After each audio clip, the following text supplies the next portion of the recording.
Bueno, buenas tardes. El día de hoy vamos a iniciar con la revisión de alta especialidad y el primer capítulo es cáncer y con el subtema de cáncer de mama. Entonces, como primer punto, vamos a empezar a hablar de cuáles son los objetivos de esta plática. Primero que nada es definir qué es cáncer, el cáncer, cómo ha evolucionado a través de la historia, algunas definiciones que se utilizan en oncología, cómo se origina el cáncer y las pautas para el diagnóstico y el tratamiento. En cuanto a la historia del cáncer, bueno, el cáncer es tan antiguo como la humanidad misma. Recientemente se ha querido relacionar la aparición del cáncer con un estilo de vida moderno. Sin embargo, ya en restos del Homo sapiens, de Homo erectus, desde hace 4 millones de años, pues ya se encontró la presencia de cáncer.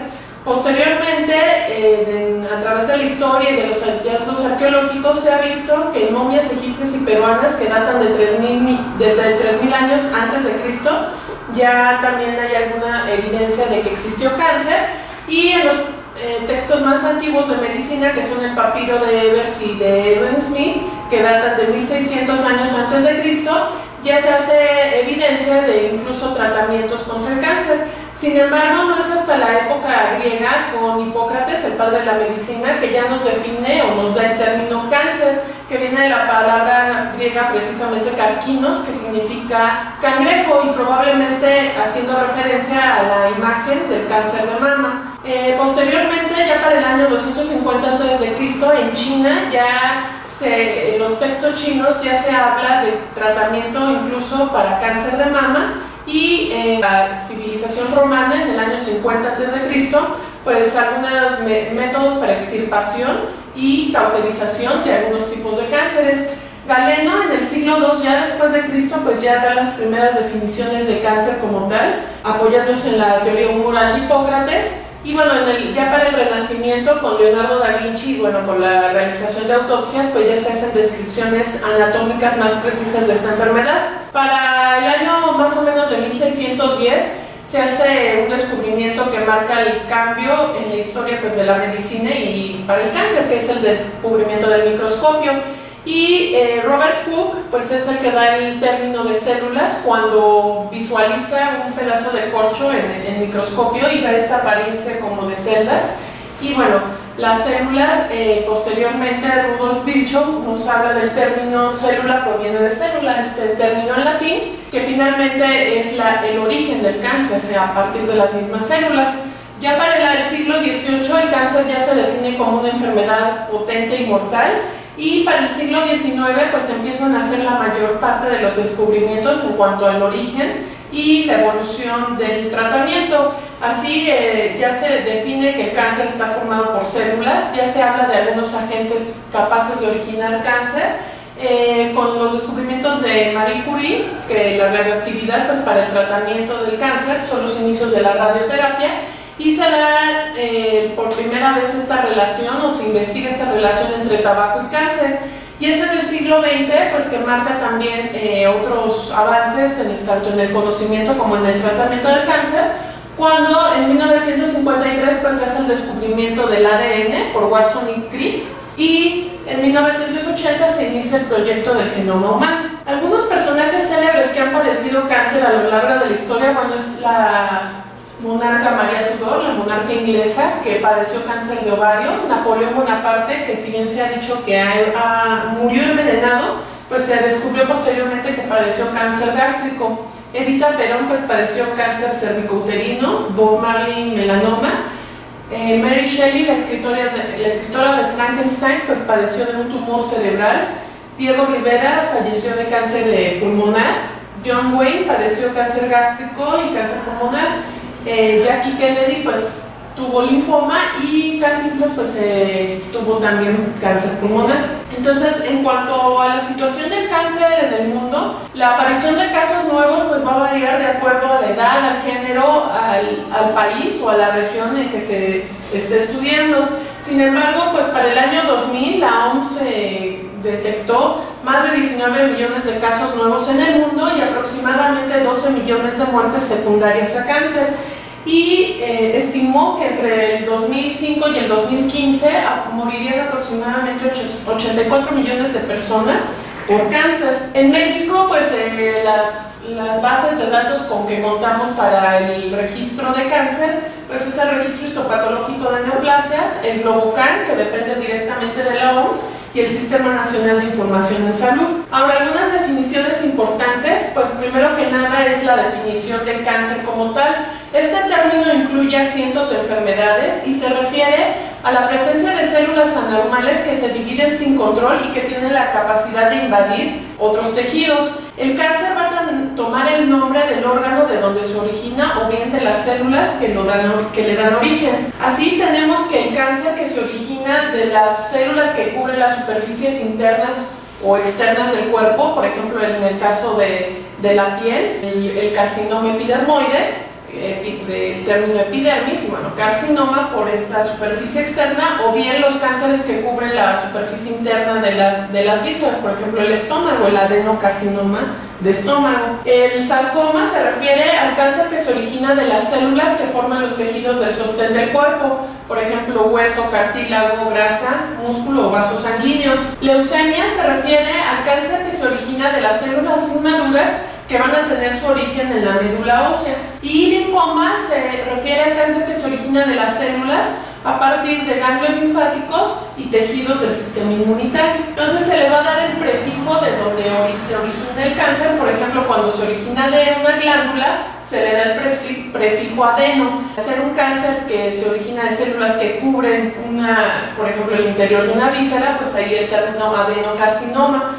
O condro, que significa cartílago, que es un tejido de sostén, pues se le llama condrosarcoma, y así sucesivamente. Y bueno, ¿cuál va a ser el origen del cáncer? Para entender el cáncer, ya desde el siglo XIX se sabe que el cáncer proviene de las células. Así tenemos que la célula es la unidad funcional del ser vivo. Un conjunto de células forma tejidos que a su vez forman órganos, y a su vez el conjunto de órganos forman aparatos o sistemas que forman la totalidad de cualquier ser vivo. El crecimiento y división de estas células normalmente se da de una forma controlada, es decir, que las células empiezan a dividir, crecen, tienen sus funciones para las cuales están destinadas.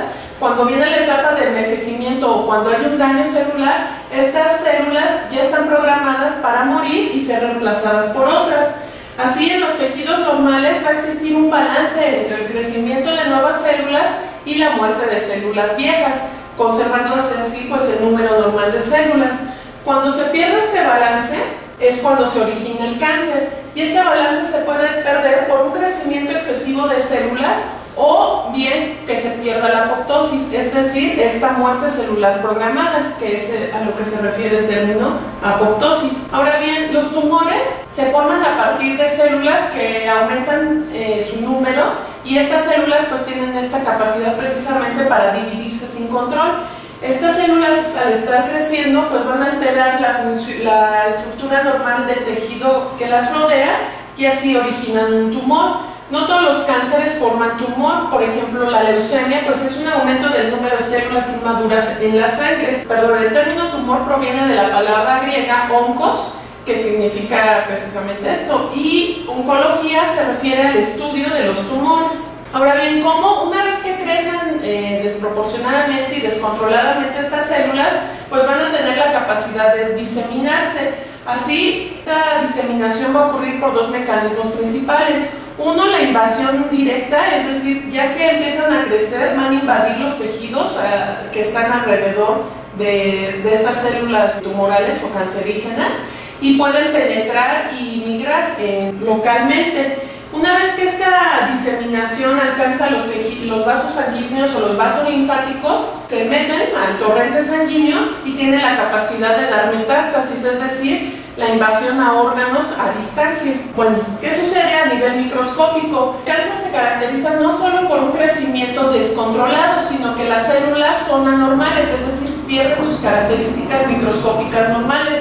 Así, las células pueden empezar a tener formas irregulares, a presentar núcleos grandes, poco citoplasma, a perder las características de células especializadas, o bien que se empiezan a arreglar desordenadamente. En esta diapositiva vemos, en esta parte de arriba, un frotis de sangre, de una muestra de sangre que se ve en el microscopio. Normalmente pues vemos los eritrocitos, linfocitos y los demás polimorfonucleares. Cuando existe leucemia, es decir, un aumento en el número de células inmaduras, en este caso una leucemia linfocítica, empiezan a crecer en número y a perder su forma normal estos linfocitos. De ahí, esto ya son características malignas y se considera como cáncer. Algunos términos importantes que es importante conocer dentro de oncología, pues son estos términos que se refieren a adaptaciones celulares normales. El término hiperplasia se refiere a un aumento en el número de células, pero estas células son normales. Por ejemplo, la hiperplasia de endometrio, que responde, por ejemplo, a algunos estímulos hormonales, pues empiezan a crecer las células del epitelio o de la parte interna de la matriz, pero sin embargo sus características no se pierden. El término hipertrofia se refiere a un aumento en el tamaño de las células que también son de características normales.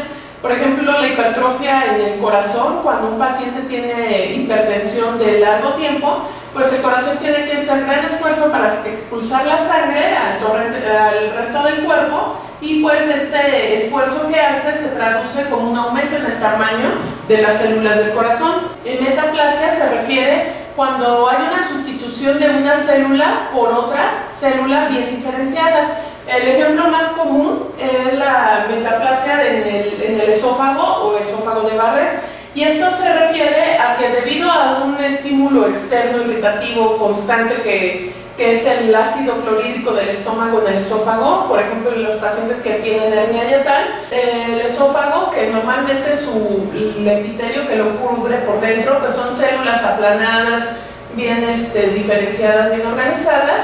Ante este estímulo responde cambiando su estructura hacia una estructura o hacia células como las del intestino, que están adaptadas para soportar esta cantidad de ácido. Entonces a esto se refiere el término metaplasia. Ahora bien, cuando empiezan a haber alteraciones en la maduración, que empiezan a haber algunas alteraciones celulares que se consideran o se pueden considerar premalignas. El término displasia se refiere cuando se pierde el arreglo normal de las células y su estructura normal. En el esquema pues se observa cómo las células empiezan a cambiar de forma, aunque todavía se parecen a las células que le dan origen, y empiezan a crecer en número, pero de una forma desorganizada. Dependiendo de qué tan desorganizado crezcan y qué tan alteradas estén estas células, pues vendrán grados de displasia, una displasia leve, moderada o severa. Ya se refiere cuando una displasia severa se considera ya una condición premaligna que puede dar origen inicialmente a un carcinoma in situ, o sea, localizado, aunque aún no ha invadido. Y ya las condiciones consideradas como tal malignas, pues está el término neoplasia, que literalmente se refiere a nuevo crecimiento. Sin embargo, usualmente se nombra neoplasia cuando ya tiene características malignas, es decir, que tiene crecimiento autónomo, capacidad de replicarse sin límite, y lo que le da también la malignidad, pues que tiene esta capacidad de invasión y diseminación.